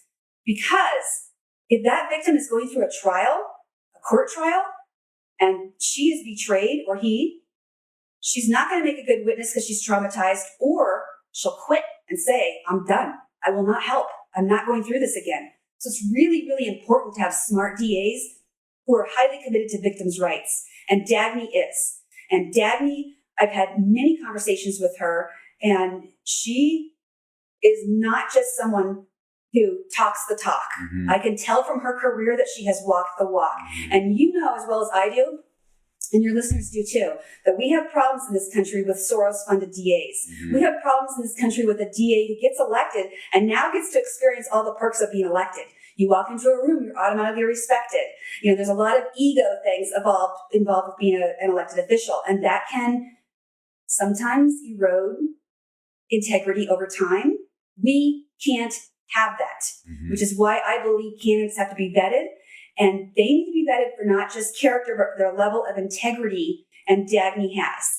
And if we can get solid DAs in every county in America that believes in tough and fair justice, that will go a long ways with this crime. A long ways. Absolutely. Absolutely. I'm so glad you brought all that up because, it's, again, as we were talking about, the corruption at the highest levels of the elites and the Epstein network and all of that, right? As much as we have to root out the corruption at that level, we also have to recognize that at the local level, the money from these human trafficking and drug trafficking networks gets funneled back through the likes of billionaire psychopaths like George Soros, and they take advantage of the fact that people at the local level in particular don't typically vote or, vote for the incumbent without really looking at the track record or the moral character of those candidates. And that's why it's incumbent on all of us to get involved at the local level, to know who we're voting for our DAs, for our sheriffs, for our governors and our secretaries of states, and making sure that we root out this problem once and for all. Absolutely. And that brings up another point that I just want to say a few words about. So if you're out there and you think, I want to get involved, I have a heart for this, I care about this, I'm going to get involved. You might be wondering, based on the things that we've discussed, how do I know which anti-trafficking organization I can trust or not? Yeah. So here's what I'll tell you. If you see on an anti-trafficking organization's Facebook page or Instagram page, or some of them Twitter, X, and all they talk about is either themselves and all the awards they've gotten, or how many government agencies they partner with, please do not give money to them. The focus is wrong. If you see them talking about survivors and they put in their bio, we never post pictures of a survivor. If they want to make a point and use a photo, they'll use a stock photo that they got from Google or the internet or whatever. You never support anyone who has betrayed privacy, and you really, in my experience, don't want to support anti-trafficking organizations that have ties to the government. Yep. You just don't. Yep. I personally would not give to any anti-trafficking organization until we can get them cleaned up. There are other ways that you can help victims and survivors besides that one. Yeah. Thanks. That's really helpful to know for folks. So what are some good organizations that you are comfortable supporting, or what are, I guess, some of the easier ways for people to get involved that want to get involved? If you're in Colorado, Covered Colorado is in Parker, Colorado. They do a lot of work. They've been around for a long time. They put their volunteers through trauma-informed training. They actually just, I think in the last 6 or 8 months, opened a group home, because housing and getting back on your feet is a very important hurdle that has to be overcome so that a victim or survivor of this crime can support themselves, doesn't fall back into trafficking out of desperation, and this is familiar. So it's kind of like domestic violence. People always say, why doesn't she just leave? He's beating her up all the time. Well, it's a very complex crime. She's used to it. She's familiar with it. So, and the same thing happens in the trafficking world. You become familiar with not being treated like a human being. So some people might have standards that are high. For survivors, our standards are pretty low. We have to be taught to raise the standards. And that makes sense. As we heal, our standards automatically increase. Yeah. But until they heal, it's really good to have someone walking by your side saying, that's a dangerous person, stay away from them. And Covered Colorado doesn't just help with counseling for their clients. They don't just help with housing for people who are in definite need of getting back on their feet and they need a safe house to go to, but they also teach life skills. I mean, imagine you're a teenager who is trafficked or a young adult who is trafficked, and you need to figure out, and it was done for years. You never learned how to make a budget. You never learned how to look for a real job. You never learned how to get a driver's license. I mean, these are important skills for freedom. So I like to talk about Covered doing a good job in that area. There are other organizations in other states that are good, but until I personally know what they are, I'm not going to put my name behind them. Sure. Because as we saw from my Instagram post and how my inbox filled up with other survivors saying I was exploited too, we don't know which anti-trafficking organization out there is good or not. Yeah. And I know of one in Florida, or maybe it was Kentucky, that actually re-trafficked their victims that were living in their group home. It's insane. So until we can get oversight and HIPAA violation rights, that was the third thing that I missed earlier, oversight. We want qualifications, oversight, and HIPAA privacy rights. Wow. And until we can get all three of those things, I don't believe anti-trafficking organizations are safe. Yeah. Because Evil happens in the dark. Mm-hmm. So if there's no oversight, bad actors are going to come into an area and they're going to get away with it. Yeah. We can't have it. Yeah. We can't have that. Mm-mm. So one question I've been really wanting to ask you, we connected on X initially, both as big Robert F. Kennedy Jr. supporters. And, as we've talked, one of the questions I asked you in the past was with regards to Donald Trump, right? Because I think a lot of survivors of human trafficking are also big supporters of Donald Trump because, in my opinion, he's done more than any president, at least in recent history, to bring awareness and to fight human trafficking. So I would love to hear your personal journey of, being a supporter of Donald Trump to now why you've moved over to Robert Kennedy. Sure. So let's acknowledge Donald Trump for what he has done. He passed during his presidency 9 executive orders to help in the area of human trafficking and sex trafficking. And I have a friend who's a fellow survivor who was actually on, and he established a human trafficking task force, and my friend was on it. So I know it's legitimate. I know they were up to good things. I know his heart was in the right place on that issue. He got it about the border too. Mm-hmm. So I really want to acknowledge him. And by the way, I voted him in 2016 and I voted for him in 2020. And I was probably about as hardcore of a MAGA as you could ever get. I've been to his rallies and, just so people know, I have compassion for Trump when it comes to all of his legal troubles. Mm-hmm. I do not agree with it. Totally. I think he should be on the ballot. The people should decide. Government should not interfere with an election. So I'm sympathetic to his woes, so to speak. But the reason I switched from him to another candidate is because when I started digging into some of Trump's appointments, like Christopher Wray, and some of his other associations. Now, I don't believe Donald Trump is involved in anything nefarious. It's very obvious to me based on his actions and what he did in the world of trying to combat human trafficking. Mm-hmm. So in 2016, I voted for him because he was non-establishment. Mm-hmm. I was like, we got to clean up DC. He's our guy. And that was a good and bad thing. The bad part of it was he didn't have experience with who was trustworthy and who was not trustworthy. Mm-hmm. So a lot of the people he aligned with, he didn't know that they were bad until it was too late. Yeah. And I have done a lot of research where I've been able to see the receipts. And by receipts, I mean documentation of how corrupt our public health agencies are, including the EPA that can be bought. And if anybody wants to know how that works, there's a documentary on Netflix called, maybe it's Amazon. Anyway, it's out there called Dark Waters. Mm. If you want to understand agency capture, watch that movie. Make note of that. Yeah, Dark Waters. And Kennedy talks a lot about agency capture. What does it mean? An agency, a government agency, is captured by a private company because of conflicts of interest and money. And it's not just the public health agencies like the CDC, FDA, NIH, and like I mentioned, the EPA. It's also the CIA, the NSA, it appears the Pentagon, the DHS, TSA. I can't think of one government agency that I've read about and seen the receipts for that isn't corrupt. And so if we want to cut off the head of corruption, I believe Kennedy's our guy. He has spent 40 years fighting corruption as a private attorney. And in those 40 years, 20% of his cases were against our own government agencies. So he has had to learn the science involved in those court cases, which, by the way, he was the prosecutor for. So he had to study science and learn it very well so that his expert witnesses could share real science with juries and how a person could be medically impacted by bad things. And he had to learn who the players were in 20% of the cases that he brought against government agencies. In fact, Aaron Sirian, he even sued Anthony Fauci at one point. And they won. So it's very impressive that for the last 40 years, Robert Kennedy has had an extensive experience with the 3-letter agencies. He knows the players. His campaign manager is former CIA. Yes, the CIA has a lot of work to do, but I think that the average agent is a good-hearted human being, just like you and me. Yep.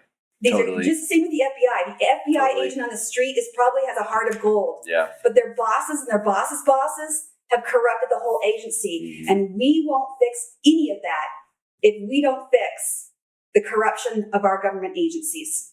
It's like biting off the head of the snake. Yeah. So I'm really passionate about justice. I'm really passionate about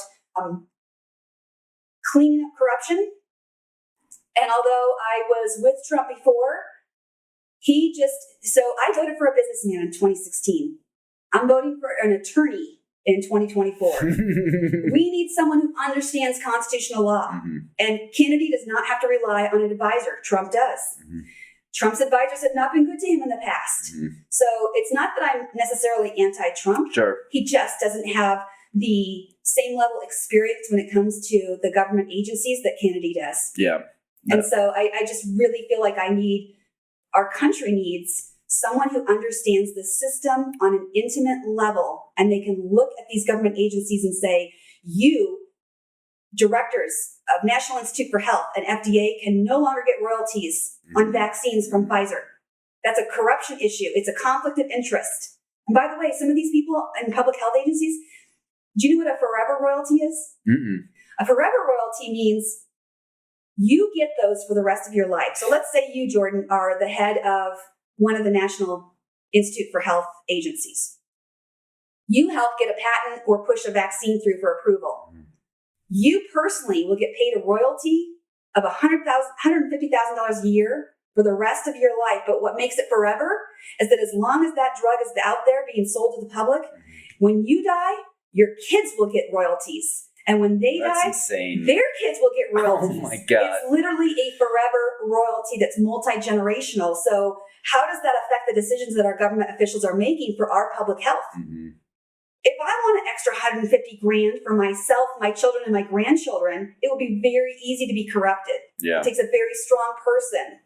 So I appreciate that all these problems are things that Kennedy understands. Mm-hmm. And like I said, he sued Fauci and won. And this man is tenacious. Yeah. He's tenacious. He knows good attorneys. He's fought with them.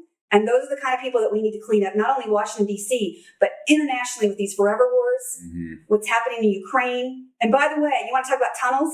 Yeah. Human trafficking, Ukraine is one of the leading countries in the world. So I don't just need Kennedy to fix our government agencies. I need to have him fix up the military-industrial complex and how we've gotten involved in all these other countries at the expense of human beings. Mm-hmm. So that's why I changed teams. I'm not anti-Trump. I just don't think that he, unfortunately, he can't trust the people around him. Right. No, I think that makes sense. And, I think a lot of Kennedy's supporters are that same way. I think a lot of Vivek's supporters are the same way, right? Where they appreciate what Trump did and the attention he brought to a lot of these very important corruption issues, but that doesn't necessarily mean he's the best candidate to take it to the next level, right? And I kind of view him as more of like a wartime type leader. And now we're in this point where it's like, all right, how do we move to what's next? How do we get to peace? How do we heal from all this trauma that these forces of corruption have been conducting on our country for decades and decades and decades? Well, and I agree. And I also think that it makes me sad that so many Americans, and by the way, I think our government intentionally divided us. Oh. So many Americans if I'm a Republican, I hate Democrats. And if you're a Democrat, you hate Republicans. And this division is killing us because it's blinding us. So a lot of my friends are shocked when they find out that I'm not voting for Trump again. Mm-hmm.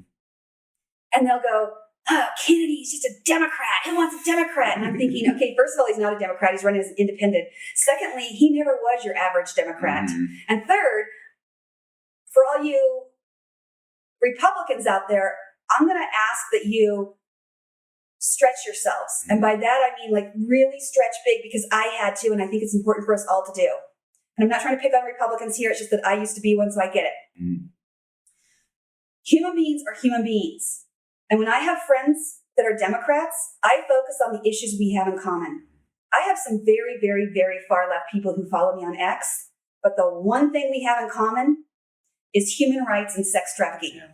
So there's a lot of work that we can do together. And I'm not going to diminish someone just because they're registered as a Democrat. And I don't think Democrats should diminish someone just because they're a registered Republican. We have to stop the division in this country. We will not heal as a country, and we will not be able to help not only ourselves, but other people if we don't say, I'm going to take off what I've always been told by the media. take that hat off and say, what is it going to take to heal the divide? What is it going to take to get policy through? What is it going to take to fix our government agencies? And, we need to all work together, because if Kennedy wins, he's not going to have 400 people that are independents in Congress to support him. Mm-hmm. We need to be reaching across the aisle. We need to be saying, I don't care if you're registered as a Democrat or Republican, what's the right thing to do? Mm-hmm. I could talk about that for a long time. No, I mean, I love it, Sarah. I think that's such an important point. I think that's, why his message resonates so well.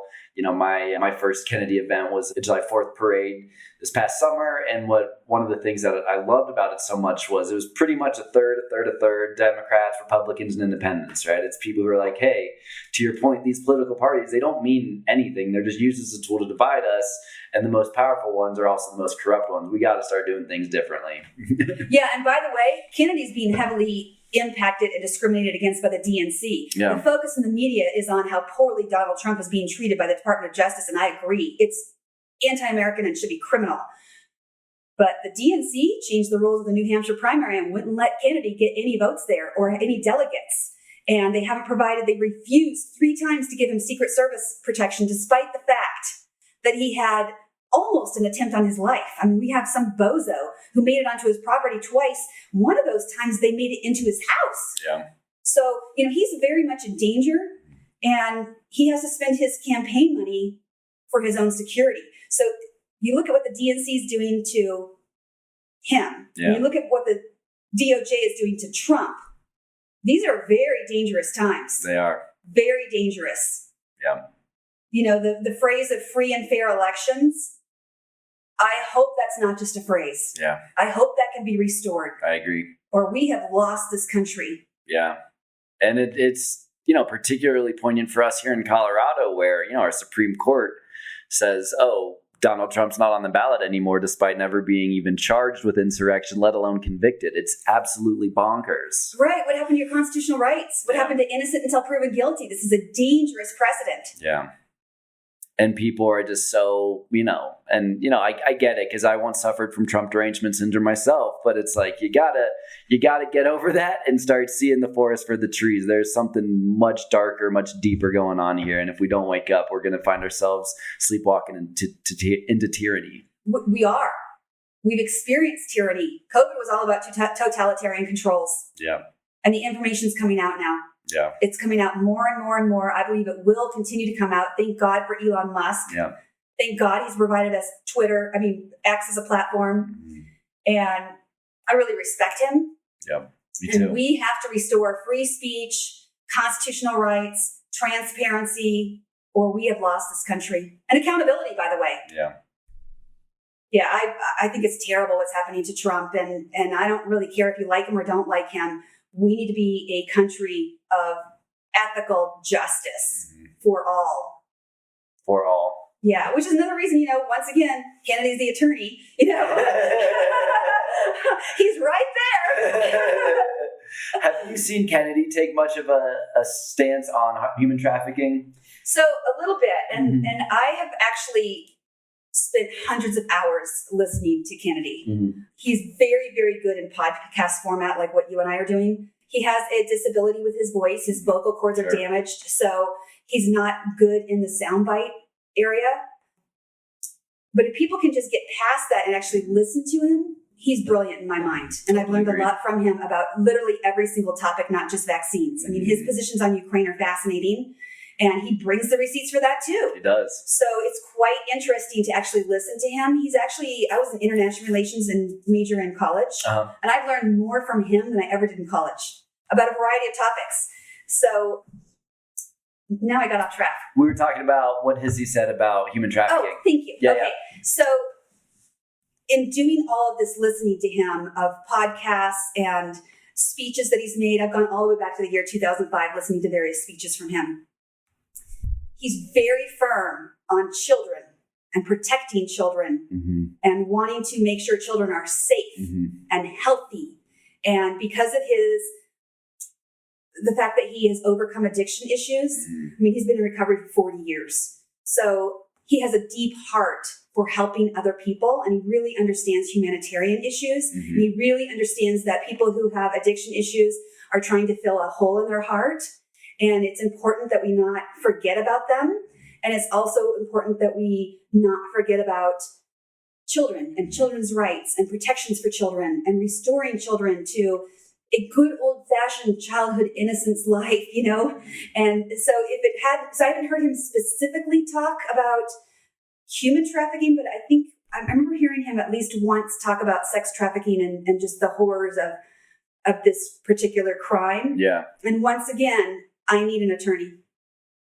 I needed a businessman in 2016 and 2020. This time around, I need an attorney, a constitutional attorney. And, you know, people don't understand his commitment to the Constitution. They should watch the Hillsdale College speech where he talked about our constitutional rights. It was one of the first speeches I ever heard him speak.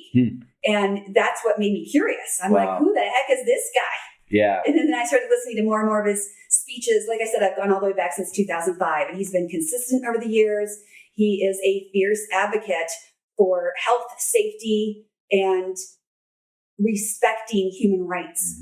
And I respect that. Yeah.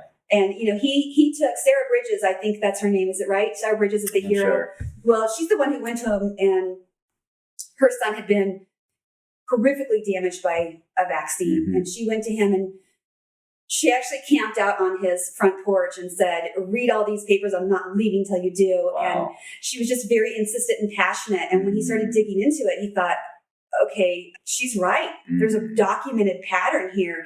And when I've heard him speak about this, and I've heard him speak about this particular story many times, he talks about how it's important to hear someone. He said, at the very least, this woman needed to be heard.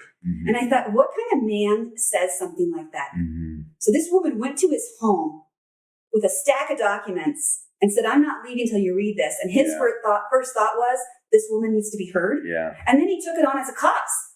That's how he first got started in the area of public health with children and vaccines and vaccine safety issues. Moms with kids were basically politely pleading with him, saying, you can't focus on the environment and mercury in the water without caring about what kind of poison is being injected into our children. You know, kind of like scolding him politely. And when he started looking into it, he realized this is an issue and we cannot ignore it. And so, you know, just that kind of a heart that he has for others is really, really important. So I wouldn't vote for someone just because they had a good heart and they were just as golden could be. But when you add that, plus being really smart, plus being a shrewd attorney, plus having experience, 40 years of experience suing government agencies, that is a very specific skill set. Wow. I mean, I've listened to a lot of podcasts and interviews with him as well, and I think that might be by far the best endorsement I've ever heard for him. So thank you for sharing those beautiful words. I wish more people would listen to him because, you know, even my son, I pulled up this clip and my son was like, yeah, his voice is too scratchy. I can't hear him. I was like, are you kidding me? What if he was blind and he was the most brilliant person ever? Are you not going to listen to him because his eyes don't work?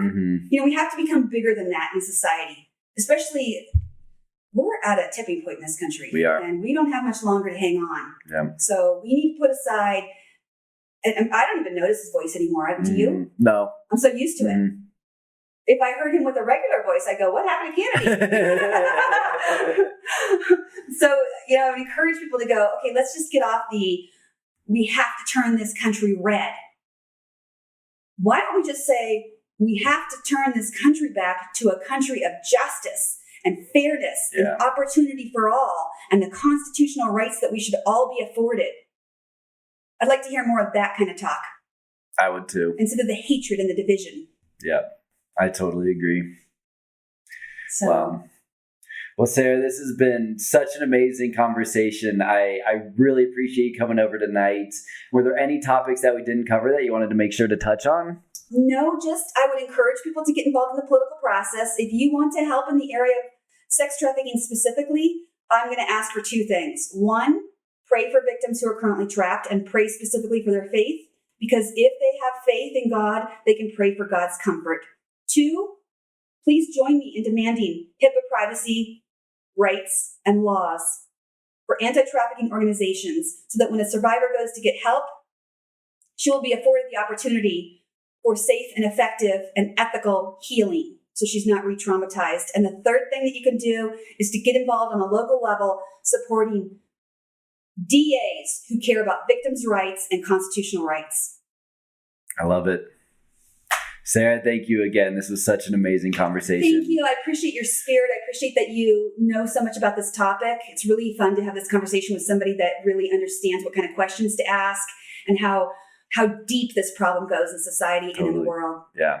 I really appreciate your time and I appreciate your heart so much. I'm so grateful that we met. Me too. And just for all you listening, Jordan and I met on Twitter. Yeah. I think it was Twitter at the time. Yeah. We met there, and then I went to an event at your home, and we kept in touch. And then you came to an event at my home, and so it's just so wonderful to focus on human connections and the human spirit and synchronicity, and how we can help each other and comfort each other and inspire each other, so that we don't have to go through life alone. And just as a final thought, I do want to give you some ideas. I'll message you when I get home. That'd be great. If people are wanting help and they want resources, I can give you some ideas for them. That'd be fantastic. And I'll make sure to post all those in the show notes so people can just, find them real easily. Perfect. Awesome. Thank you so much, Jordan. You're just the greatest. You too, Sarah. Thank you. Take care. Take care.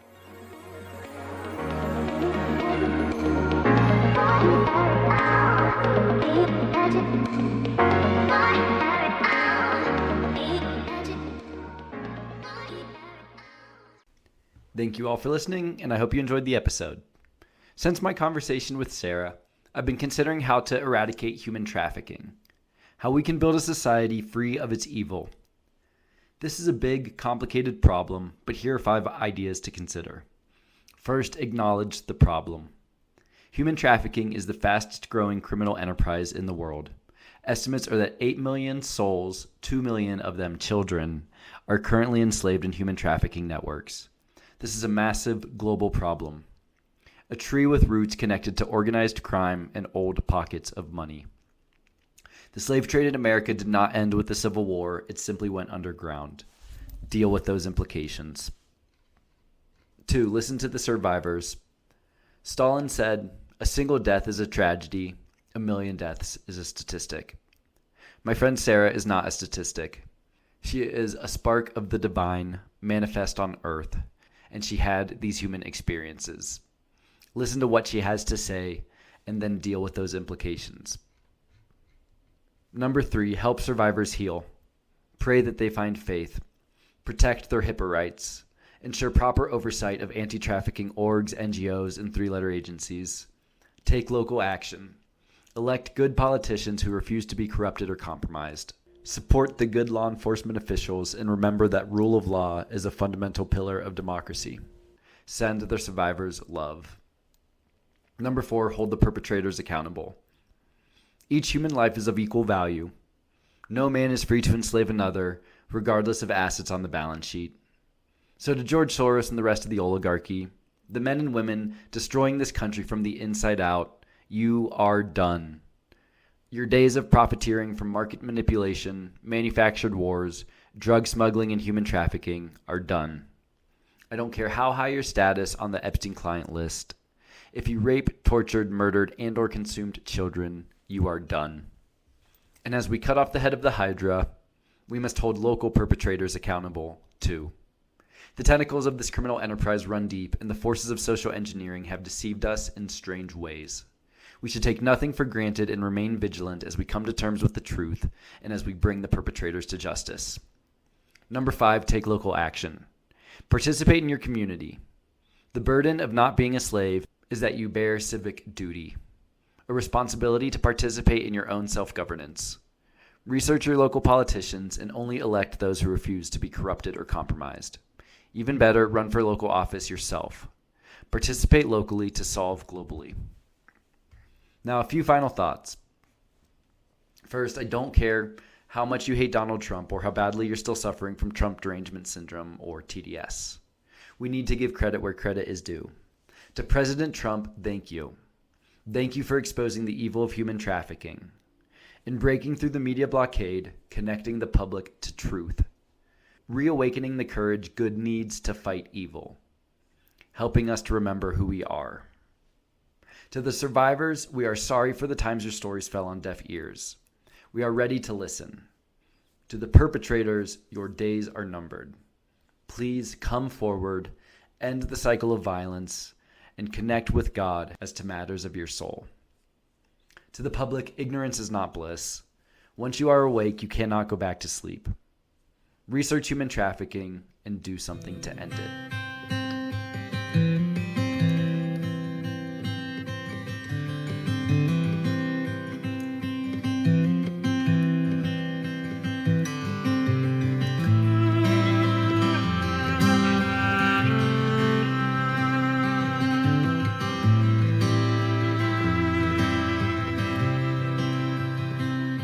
Let the first sound you hear be a beating heart, speeding bright, speeding bold.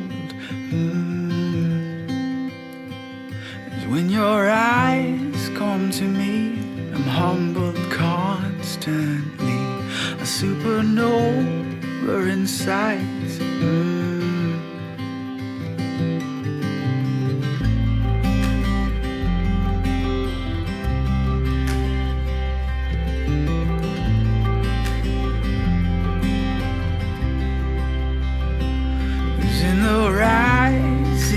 Fall of the mountains in your breath. There are dreams, there are dreams.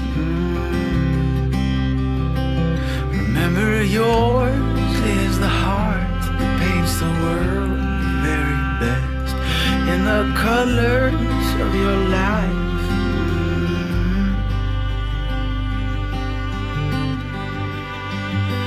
So be kind, have courage, treat yourself with dignity. Walk tall, speak sweetly, be brave enough to leave. It's when you're caught in the darkness that comes over me. Remember, yours is a light that the darkness cannot be. That yours is a light that the darkness cannot be.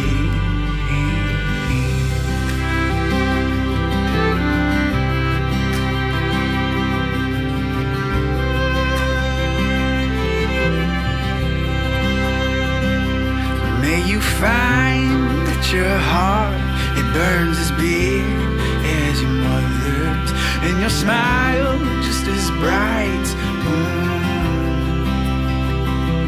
Remember grace when you fall and turn to shadows like your father, and the words to make it right, make it right. To be kind, have courage, treat yourself with dignity. Walk tall, speak sweetly, be brave enough to leave. It's when you're caught in the darkness it comes over me. Remember, yours is a light and the darkness cannot be. That yours is a light and the darkness cannot be.